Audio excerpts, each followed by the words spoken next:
What if I told you your tax dollars are being used to fund the very protests and unrest tearing apart our country? Well, folks, that's exactly what's happening. President Trump and Elon Musk have pulled back the curtain on one of the most corrupt schemes in American political history.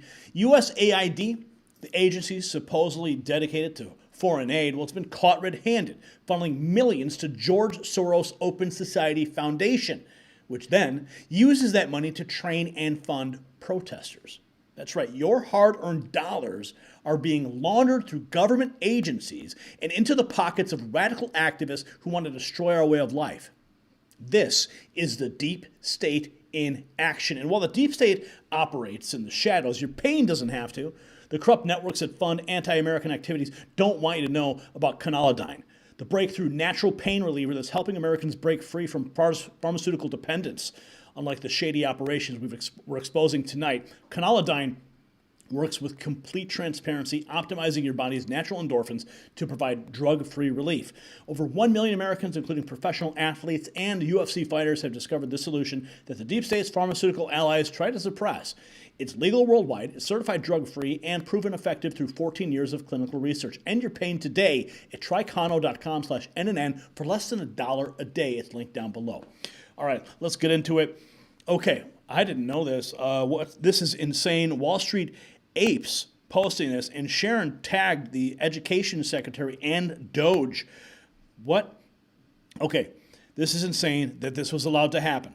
The average salary at the Department of Education, roughly $144,000 a year. That number increased in 2025 to $145,489 per year.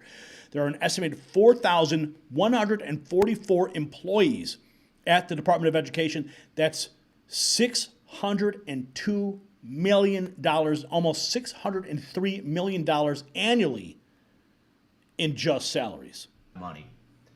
Absolutely no sense. The average salary at the Department of Education is over $144,000. And guess what, folks? There's over 4,000 employees at the Department of Education as of 2024. So that's a lot of salaries. You add that up, I can't even count that high. It's insane. It's over millions and millions of dollars in salaries at the Department of Education. Now, unless you've been living in Iraq, you've heard Department of Education in the news recently.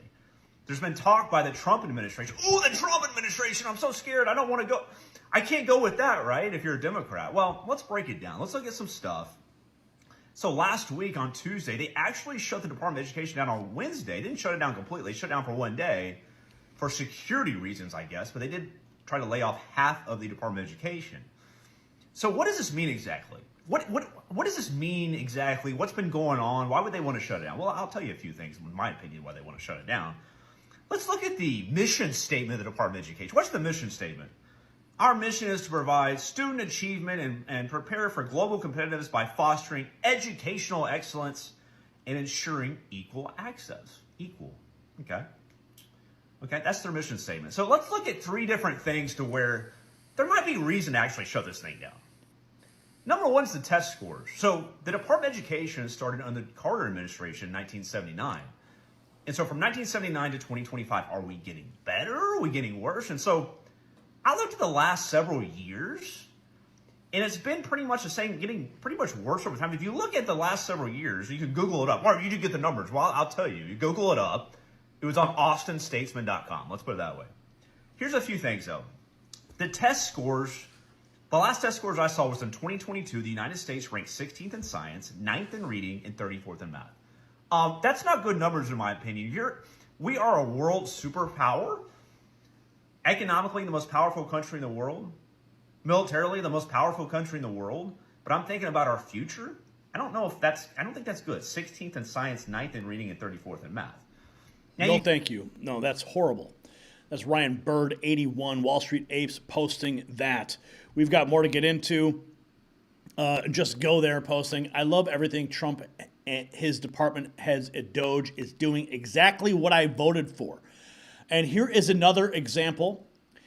Tiny Assets posting this.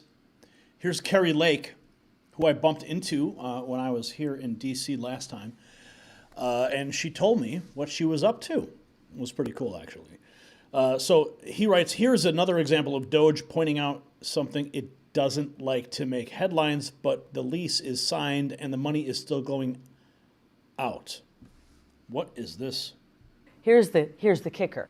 Hi, America. I'm here in Washington, D.C. as Senior Advisor at United States Agency for Global Media.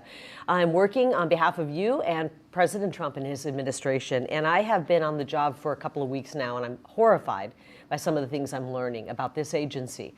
I'm sitting here on the 13th floor of a shiny, brand new, beautiful skyscraper building that is costing you, the taxpayer, a fortune. The Biden administration folks who were running this agency before, right before they left office, signed a brand new lease for this building, a 15-year lease that's going to cost the taxpayer nearly $250 million. Here's the kicker. They already have a building that they're located in that is paid off, that they could have renovated or updated, but they chose instead to get us into a lease that's costing the taxpayer a fortune. I know that every one of you out there is working hard and parting with your tax dollars. You're expecting it to be used wisely, not misused and mismanaged. And I can tell you that this building is a colossal waste of money. Take a look at what's in this building. Fancy conference rooms with wall-to-wall windows. There's 26 conference rooms, at least, that's what I've counted, in this building. There are 4 bridges to nowhere. Wow. Massive waterfalls, Italian marble finishes everywhere, leather furnishings, all of this being paid for by the American taxpayer. And it's not the only thing we've seen. We are seeing grants where they've taken the grants and they've changed the contracts just days before we got in here to make it less transparent for us to find out where the money's going and what's happening with these grantees. It was an obvious sign that they wanted to keep us from finding out anything that we could possibly go in and change and make better for the American taxpayer. I want you to know I'm hard at work here in Washington, D.C. I'm working to make sure that we are not being bilked out of our hard-earned dollars. And we're going to make sure we're doing everything we can to cancel contracts that can be canceled, save money, downsize, and make sure there's no misuse of your dollars. You know what? It's beautiful. It is absolutely beautiful to see Kari Lake. And she is part of this administration. I mean, she got railroaded in Arizona at every single turn. Now she is in a real position to affect real change in this country. You know, I wanted to see her. I wanted to see her as a governor. I want to see her as a senator. But you know what? Donald Trump found a place for her, and I am so happy that she's there. So keep kicking ass, Kari Lake. We are going to keep supporting you, and you deserve it. Let's keep going. We've got more news to get to. What is this? Michelle Mitchell. The moment requires you to stand down and pass the DOGE audit if you're living in the moment that is. What does that mean? A man of memes posted this 7 hours ago. The latest CIA media talking point. Oh, look at this. It's an entire roundup of all of the media. Oh, this is good. Check this out. And which Democrat? The strength that we have is in this moment. Listen to your constituents. Center them in this moment. But I can tell you that there are a lot of people that are watching his leadership in this moment. This is the moment. No, I think about what's happening, in this moment. What's important is that we meet this moment. So are these current Democrats the ones to meet the moment? What do you want to see us doing right now in this moment? And which Democrats are actually going to stand up against Elon Musk and Donald Trump in this moment? The fight that you all are exhibiting is not just what the base wants, but it's what this moment requires. What this moment requires. There you have. It's all right there. The talking points have been handed down. Meet the moment. Meet the moment. Meet the moment. Yeah. And the moment is they want to destroy Trump and Elon Musk. Well, here's Elon Musk. He said we found 14 magic money computers until now. What? Magic money computers? Looks like he's talking with Ted Cruz. As a senator, yeah. Okay, so you may think that that the government computers all talk to each other, they synchronize, they add up what funds are going somewhere, and it's it's coherent. There's And that the numbers, for example, that you're presented as a senator are actually the real numbers. One would think. One would think. They're not. Yeah. Okay. I mean, they're not totally wrong, but they're probably off by 5% or 10% in some cases. So I call a magic money computer any computer which can just make money out of thin air. That's magic money. So how does that work? It just issues payments. And you said there's something like 11 of these computers at Treasury that are sending out trillions in payments? They're mostly at Treasury. Some are, but there's some at HHS, some at, there's one or two at State, there's some at DOD. I think we found now 14 magic money computers. 14, okay. They just send money out of nothing. Okay, so. Wow. Elon Musk has found the magic money computers. I mean, what world are we living in? I mean, pinch me. I mean, this is amazing. The curtain is being ripped back. Thank God for Elon Musk, man. I say it every day. Here's Wall Street Apes. Mike Benz exposes USAID has been sending money to George Soros NGOs. He then uses that money to fund and train protesters. Mike Benz on the case. I love this guy. USAID is actually, USAID gave $5 million to Open Society Foundation Macedonia. $5 million, a direct grantee. With the help of then President Barack Obama's U.S. ambassador to Macedonia, the U.S. government spent millions of taxpayer dollars to destabilize the democratically elected center-right government by colluding with Soros. So USAID is actually funding Soros, and Soros is passing those funds to the people on the ground, the local politicians, the local judges, the local prosecutors, the local anti-corruption NGOs, the local media outlets, the local trade labor groups and unions. One NGO funded by the USAID Soros Alliance paid for the translation into Macedonian of Saul Alinsky's Rules for Radicals. So USAID paid to have Saul Alinsky street protest handbooks printed. How funny is that? Wow. What do you know, huh?